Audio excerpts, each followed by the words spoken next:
On the edge of the known universe, beyond the light of the last dying stars, there existed a small ancient station orbiting a cold, dead planet. It was an outpost forgotten by time, where the past still breathed in the memories of its last remaining inhabitant. The station's halls, dimly lit and filled with a soft hum of old machinery, felt as though they too were on the edge of death.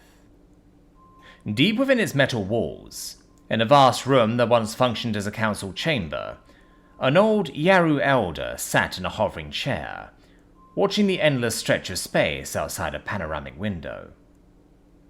The elder's body, once proud and strong, was now frail. His once vibrant purple scale skin had faded to a pale, translucent lavender.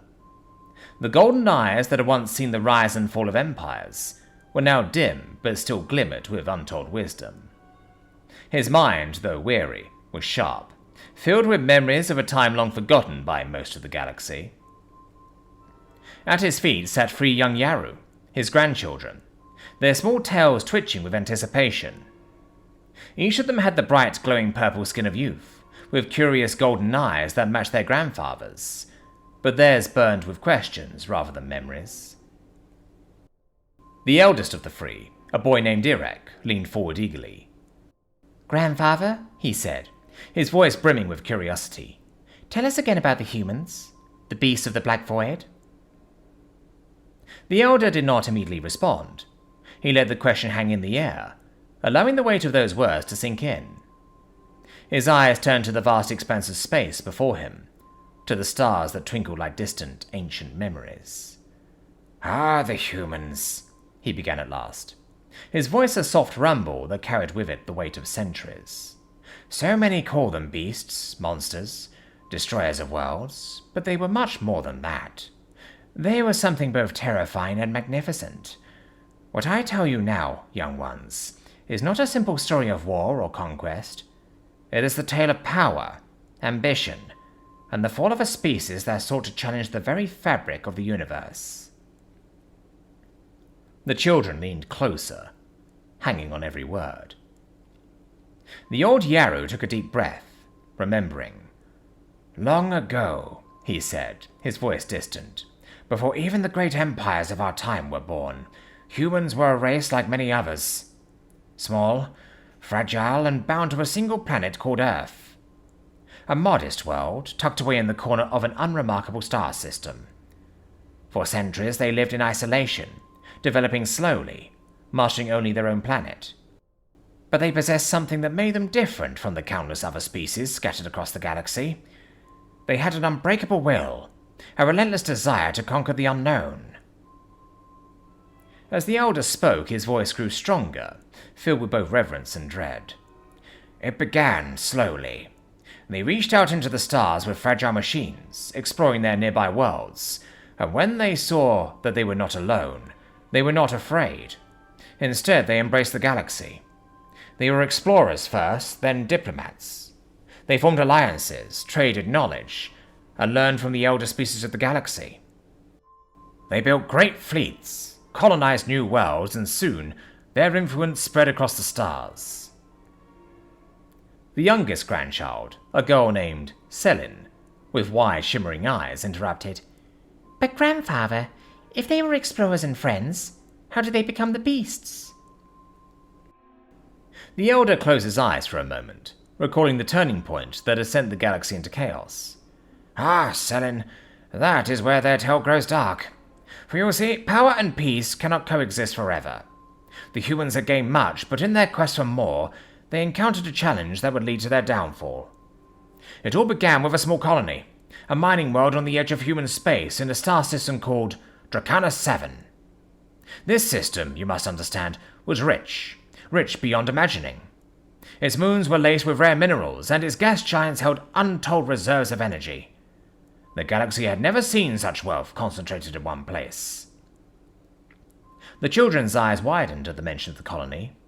They had heard of Dracana 7, but only in whispered stories. They knew that nothing there lived anymore. It was a place of ghosts and silence. "Our people," the elder continued, "the Yaru Dominion, we were strong in those days, perhaps too strong. The High Council saw the value of Dracana 7 and coveted it. They sought to pressure the humans to relinquish their claim, to turn over the riches of that system in exchange for peace and safety. But the humans, though still a relatively young race, refused. They would not be bullied or intimidated. So our High Council, in its arrogance, made a fatal decision. We launched a preemptive strike. We attacked the colony with the full might of our fleet. The eldest grandchild, Eric, clenched his fists. What happened, grandfather? Did they fight back? Oh, they fought back, the elder replied, his voice tinged with sorrow. But at first it was nothing.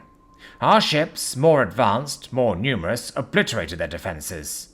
We wiped out the colony. Every man, woman, and child. We believed we had won. That the humans would cower before us. That they would surrender Dracana 7 and the riches it promised. But we had underestimated them. In that moment, when we destroyed their colony, we did not just kill humans. We awakened something in them. A fury that the galaxy has never seen before. The elder's gaze grew distant, as if he could see across the void of time to the events that had transpired so long ago. His voice dropped to a whisper, filled with both awe and regret. The humans, he said slowly, were not like us. They were not bound by the traditions, the hierarchies, and the rules that governed the older races. They were adaptable, relentless, and when they saw their own kind butchered on Dracana 7, something inside them snapped. The old Yaru's hands trembled slightly as he spoke, his mind lost in the memories of what followed. At first we believed they would sue for peace, that they would beg for mercy, but they did the opposite. They withdrew their forces, retreating deeper into their territory, and for a time the galaxy thought that they were broken. But in their silence they were planning, preparing, and then, when they were ready, they struck back. He paused, letting the weight of his words settle over the children. The first sign of their return was subtle. Our deep space outposts began losing contact with the rest of the fleet. Ships sent to investigate never returned. Our intelligence divisions were baffled. There was no evidence of the fleet, no sign of movement on their borders. It was as if the humans had vanished. The middle grandchild, a boy named Nira, spoke up, his voice trembling. But how could they disappear like that? Where did they go? They went into the Black Void, the elder said, his eyes narrowing as he spoke those dreaded words. A region of space so vast and empty that not even light can escape it. It is a place of death, of nothingness. No one has ever ventured into the Black Void and returned. It was believed to be the edge of the universe, the place where the stars died and space itself ceased to exist. But the humans, in their desperation, went there. The room grew colder, as the children imagined the endless, terrifying emptiness of the Black Void. What did they find there, grandfather? Selin asked, her voice barely a whisper. The elder's voice dropped even lower, filled with a mix of awe and fear. They found something no one could have imagined. Deep within the Black Void they discovered a force, an energy older than the stars themselves. Some say it was a remnant of the universe's creation, a primal power that has been sealed away since the dawn of time. Others believe it was something darker, an entity, a consciousness that had existed long before the galaxy itself. Whatever it was, the humans unlocked it, and with it, they changed. The elder's hands tightened into fists as he continued. When they emerged from the Black Void, they were no longer the same. They had become something else, something far more dangerous. They had harnessed the energy of the Void, learned to bend it to their will. They forged ships from the very darkness itself, weapons that could tear apart planets with a single shot. Their armies were no longer bound by the laws of time and space. They could appear anywhere, strike from nowhere, and vanish without a trace. The children were silent, their imagination struggling to comprehend the sheer power the humans had gained. Irek, the eldest, asked the question that hung in the air. What did they do with this power, grandfather? Did they seek revenge? The elder nodded grimly. Oh yes, they sought revenge. But it was more than that. The humans were no longer interested in merely defeating us or reclaiming their lost colony.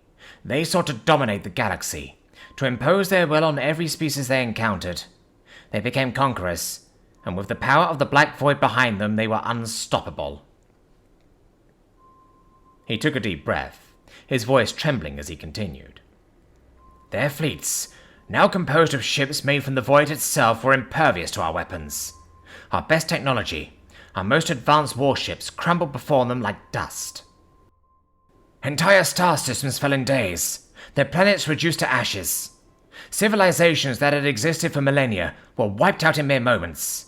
And all the while, the humans continued to grow stronger, their armies swelling with each victory. Selin, her voice shaking, asked, "But what happened to them? How did they stop?" The elder's expression darkened. They didn't stop. Not at first. For years, the galaxy burned under their onslaught. They became the very thing they had once feared. Monsters. Beasts that devoured everything in their path. But something was changing within them. The power they had unlocked, the energy of the Black Void, was not without cost. It began to twist them, corrupt them. Their bodies changed, became less human, more something else. The elder leaned back in his hovering chair, his voice growing softer, more mournful. And so, after years and years of destruction, they suddenly stopped and disappeared. The room was silent, the children staring at their grandfather in stunned disbelief. The youngest, Selin, looked up at him with wide, tear-filled eyes. "But grandfather, if they were so powerful, why did they disappear? What happened to them?" The elder sighed, his eyes filled with both sorrow and wonder. No one knows for certain, child. Some say they destroyed themselves in their madness, that their empire collapsed under the weight of his own corruption. Others believe they retreated back into the Black Void, where they wait, watching the galaxy from the shadows, biding their time. There are even those who claim that they have transcended their physical forms, becoming beings of pure energy, no longer bound by the laws of the universe. Irek, the eldest grandchild, his face pale with fear, asked, "But if they are still out there, will they come back?" The elder's gaze drifted back to the stars, or rather, the darkness between them. "Perhaps," he said quietly, "perhaps one day they will return, and if they do, the galaxy will tremble once more, for the beasts of the Black Void are not gone. They are merely waiting." The children sat in silence, the weight of the story pressing down on them like the gravity of a black hole. The eldest, Irek, looked at his grandfather with a furrowed brow. "Grandfather, were they truly beasts, or something worse?" The old Yaru's golden eyes softened, filled with both sadness and a hint of pride. "That, my dear, is for you to decide. Perhaps they were both, beasts and gods. Perhaps they are a warning to us all, a reminder of the dangers of unchecked power, of ambition without restraint. For power, in the wrong hands, can turn even the most noble into monsters." As the children sat in stunned silence, contemplating the fate of the humans, the old man turned his gaze back to the stars. Somewhere out there, in the cold, dark reaches of the Black Void, the beasts waited, patient and eternal. And though the galaxy had forgotten their name, it had not forgotten the terror they once wrought. And perhaps, one day, the beasts of the Black Void would return.